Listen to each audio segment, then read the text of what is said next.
ভাই আর্ট করবেন নাকি জাস্ট একটা বাণী লেখা বা স্ট্রিটে একটা স্লোগান লেখা? তো আমি বলবো যে এইবার ভাই পুরো রাত ভাই পেছন ভাই কারণ হচ্ছে এটা একটা আমার মনে হয় যে এটা একটা প্রিজার্ভ করার মতো একটা আর্ট। বাংলাদেশের এই গ্রাফিতি এবার আমাদের ইয়াং জেনারেশনরা তারা এটাকে নতুন উচ্চ মাত্রায় নিয়ে গেছে। আমরা এটার কিছু আমরা দেখেছি ইজিপ্টে, তিউনিসিয়ায়, লেবাননে আপনি নূর করিম ভাই বললেন যে আর্ট এটা নিয়ে ইউনিভার্সিটি গুলোতে পড়ানো হচ্ছে তারা কিভাবে তাদেরকে এক্সপ্রেস করেছে। খুব বাংলাদেশের এই যে এবারের যে আন্দোলনটা হলো এটার একটা ইউনিক একটা এক্সপ্রেশন, এবং এই আন্দোলনটা এটা কেন করলো আমাদের ছেলেরা?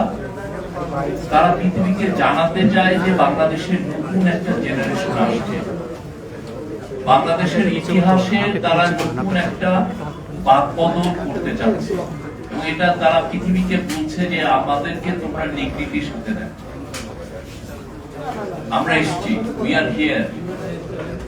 খুব একটা পাওয়ারফুল, আপনি যদি দেখেন না কি ব্রিলিয়ান্ট তাদের লেখা, তাদের ভীষণ যে বাংলাদেশটাকে তারা কিভাবে দেখতে চায় বারবার তারা এক্সপ্রেস করছে। খুব আমাদের সত্যি কথা, আমরা যখন ইয়াং বয়সে বড় হয়ে আমরা খুব টকেটিভ নেশন ছিলাম, আমরা টকেটিভ জেনারেশন, আমরা মিছিল করতাম, আমরা স্লোগান দিতাম, আমরা আড্ডা দিতাম। আর এরা হয়তো অনেকে দেখবেন যে মোবাইল নিয়ে বসে আছে, কিন্তু তার যে ক্রিয়েটিভ যে এনার্জি সে গ্রাফিতিতে সে এটা দেখাচ্ছে। এটা শুধুমাত্র তো ঢাকা না, বাংলাদেশের প্রত্যেকটা জায়গায় আমি পুরো বাংলাদেশ ঘুরি, এবং আমি বলবো যে এটা পুরো সারা বাংলাদেশ এখন গ্রাফিতি আর্টের বাংলাদেশ। প্রফেসর ইউনূস যতটা দেশে গিয়েছেন, উনি চারটা ভিজিট করেছেন, এবং যত ডিগনিটারি ওনারা এখানে এসেছেন প্রত্যেককে উনি একটা গ্রাফিতির বই দিয়েছেন, আর্ট অফ ট্রায়াল। আজকে যে ব্রাজিল হোসেন যেটা দ্রোহের গ্রাফিতি, এটা আর একটা এডিশন, এবং আমি বলবো যে এটা একটা ইউনিক কাজ হয়েছে। আমরা এই কাজগুলোকে কেন প্রিজার্ভ করব? খুবই এটা আমাদের দরকার। আমাদের দেশের একটা বড় সমস্যা ছিল আমরা ডকুমেন্টেশনে দুর্বল। আপনারা এখানে যারা সাংবাদিক আছেন তাদেরকে আমি বলবো 1971-এর 18 ডিসেম্বর বা আপনি বলবেন 22 ডিসেম্বর থেকে 72-এর 1972 জুনের পর্যন্ত আপনারা পেপারগুলো পড়বেন, বা পুরো 72 সালটা পর্যন্ত পেপার পড়বেন।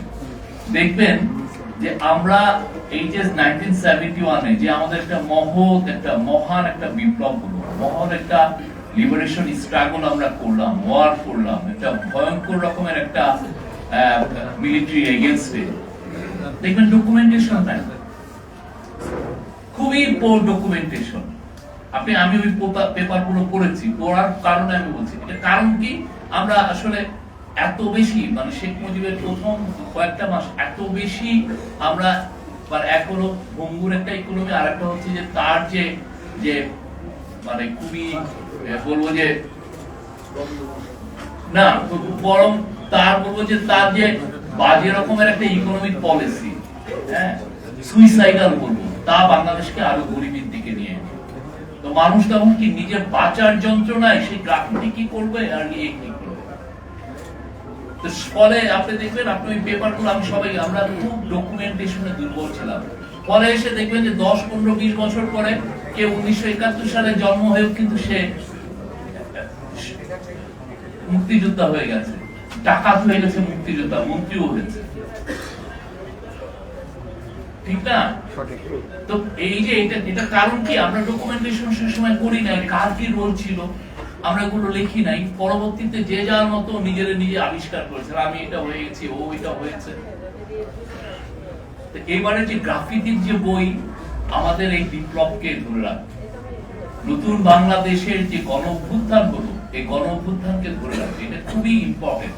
মানে এইটা ধরে রাখাটা কেন ইম্পর্টেন্ট, আপনি দেখতেছেন যে আওয়ামী লীগ এবং পতিত স্বৈরাচার, চোরতন্ত্রের জননী, গুমের জননী, তারা চাচ্ছেন বাংলাদেশকে এই যে ন্যারেটিভকে তারা চ্যালেঞ্জ করতে চাচ্ছেন।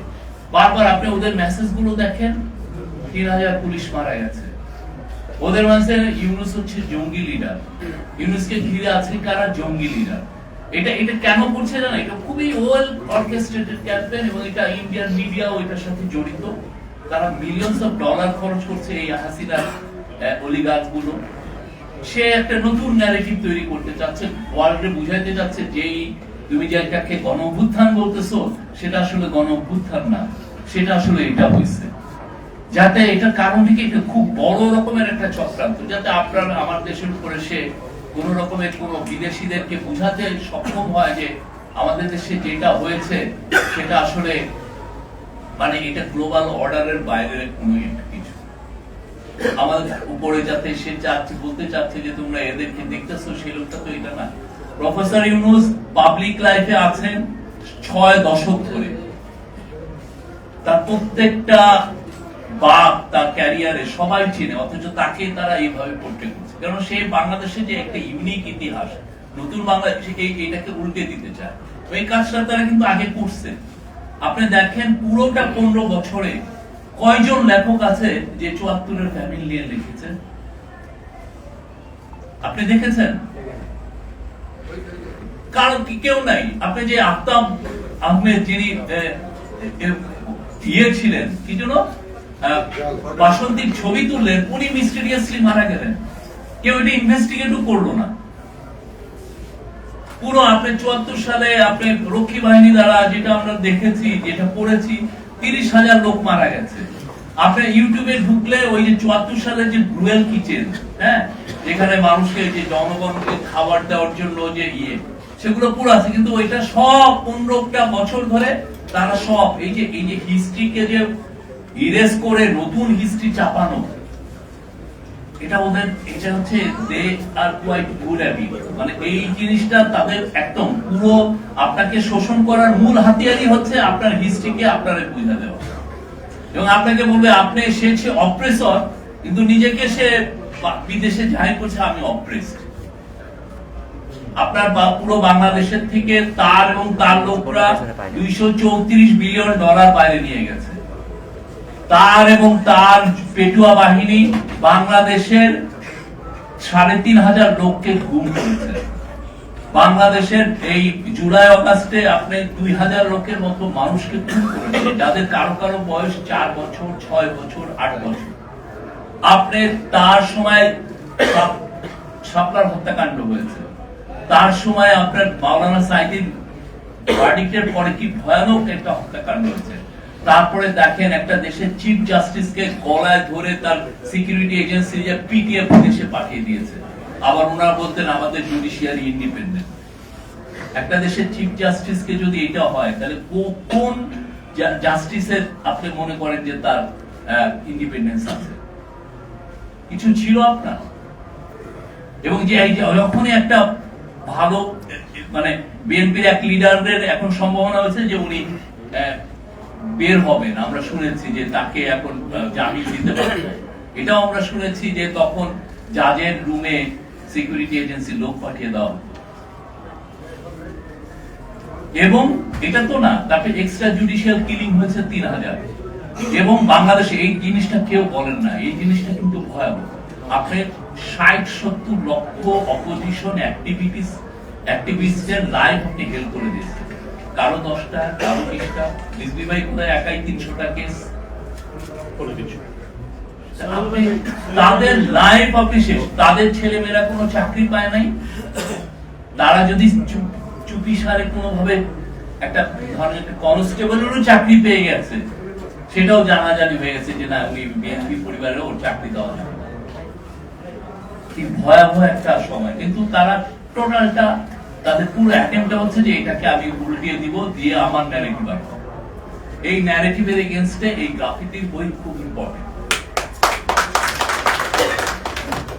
আমাদের প্রত্যেকটা ওই সময় যতগুলো ঘটনা ঘটেছে আমাদের প্রত্যেকটা লিপিবদ্ধ করতে, প্রত্যেকটা লিপিবদ্ধ হতে। এবং আমাদের এখন আমরা দেখছি যে অনেকে অনেক বেশি সে যে ধরনের কথা বলে, যে অ্যাঙ্গার ক্রিয়েট হয়েছে বাংলাদেশে, আপনি দেখেন সবাই এক, তার কথা যেই শুনছে তারই তো মাথা ঠিক থাকছে না, ঠিক না? তা আমরা তারপর সবাইকে প্রফেসর ইউনূস আহ্বান জানিয়েছেন শান্ত হন। আমাদের কাজটা হচ্ছে আমরা রিসার্চের মাধ্যমে কি ভয়াবহ 15টা বছর ছিল সেটা সবাইকে জানাবো। প্রত্যেকটা ক্যাম্পাসে সেমিনার করব, প্রত্যেকটা দেয়ালে দেয়ালে সে যে অন্যায় অবিচার করেছে সেটা আমরা লিখে রাখবো, যাতে বাংলাদেশে এই পতিত স্বৈরাচার এবং তার সাঙ্গপাঙ্গ জীবনও যাতে না ফিরে আসতে পারে। এটা আমাদের এটাকে আমাদের করতে হবে। এবং আপনারা যারা ভাবছেন যে আমাদের বিপ্লব সেই 21 দিন, জুলাই আর অগাস্টের 21 দিন, এটা ভুল। তার আগেও স্ট্রাগল হয়েছে পুরো 15 বছর ধরে, এবং আগামীতে আরো 15 বছর আমাদের স্ট্রাগল হবে। আমরা একটু থেমে যাব, ওরা আবার মাথা চাড়া দেওয়ার চেষ্টা করবে। এইটা যাতে না হয়, বাংলাদেশে যাতে কোনো ধরনের কোনোভাবে স্বৈরাচার এবং তার সাঙ্গপাঙ্গরা ফিরে আসে, এটা আমাদের দেখতে হবে। এটার জন্য আমাদের অনেকের প্রাইস পে করতে হবে। আমার হয়েছে, রিজভী ভাইয়ের হয়েছে, সবার হয়েছে, বাট আমরা এখানে একত্রবদ্ধ। এবং এই জায়গায় আমাদের মেসেজ সবার, প্রফেসর ইউনূসের মেসেজ, আপনারা যে যেখানে আছেন শান্ত হন, মেন কাজটা করেন, সবকিছু লিপিবদ্ধ করেন। প্রত্যেকটা দিনে এই পুরো 15 বছর যতদিন ছিলেন, সেই 9 জানুয়ারি 2009 থেকে আপনার 5 অগাস্ট পর্যন্ত প্রত্যেকটা দিনে কি আকাম কুকাম করেছে এগুলো লিপিবদ্ধ করতে হবে। কোনো কিছু যত আনডকুমেন্টেড না থাকে, যেটা আমরা আগে করতে পারি নাই, বা 15 বছর সে যেভাবে আমাদেরকে এই যে 74-এর ফ্যামিলির কথা আমাদেরকে ভুলে রেখেছিল, এমন কেউ নাই। আমার ফ্যামিলি, আমি জানি আমার বড় ভাই, উনি আমেরিকার এখন একটা ইউনিভার্সিটির প্রফেসর, উনি দিনের পর দিন রাতে 2টা 2:30টায় যে রেশন শপের সামনে দাঁড়ায় থাকতে হতো। আমাদের বাসায় ঠক ঠক করছে ভাতের ফ্যানের জন্য, আমি নিজে ভাতের ফ্যান খেয়েছি। অথচ আপনি দেখেন 15.5 বছর মানুষকে বুঝিয়ে রেখেছে যে না, শেখ মুজিবের আমলটা ছিল কি একটা মহৎ একটা আমল। এবং কেউ কোনো ইকোনমিক্স লিখছেন মুজিবোনমিক্স, মুজিবের ইকোনমিক্স নিয়ে অ্যাজ ইফ মুজিবের কি এমন একটা ইকোনমিক্স ছিল। আমাদের সত্যিকার অর্থে ফোকাসটা রাখতে হবে, ফোকাস ছাড়া যাবে না। আমি জিএম রাজীব হোসেনের এই কাজের সাধুবাদ জানাই, এবং যারা যারা আরো করবেন, ভালো কাজ করেন প্লিজ, যেগুলো ইন্টারন্যাশনাল স্ট্যান্ডার্ড হয়। আমরা যেন কোর কাজ না করি যে গিয়ে মানুষ যাতে নাক না শেখায়, এমন কাজ খুবই ভালোভাবে ডকুমেন্টেশন করবেন, যেটা জেনারেশন যেটা আমাদের ধরে রাখতে পারে। এটা খুবই দরকার। আমাদের প্রত্যেকটা কাজ আমাদের ইয়াং মানুষের যে pouring of their hearts, তারা যেভাবে তাদের হৃদয়কে মেলে দিয়েছে দেয়ালে দেয়ালে, এটা যেন আমরা প্রত্যেকটা ডকুমেন্টেশন করে রাখি। এটা খুবই ইম্পর্টেন্ট। এবং অন্যান্য সমস্ত কিছু 15টা বছর, একে তো ইন্ডিপেন্ডেন্ট একটা প্যানেল তো হোয়াইট পেপার লিখলেন, আমরা যারা জার্নালিস্ট, আমরা যেগুলো ফেস করেছি সেগুলো লেখা উচিত।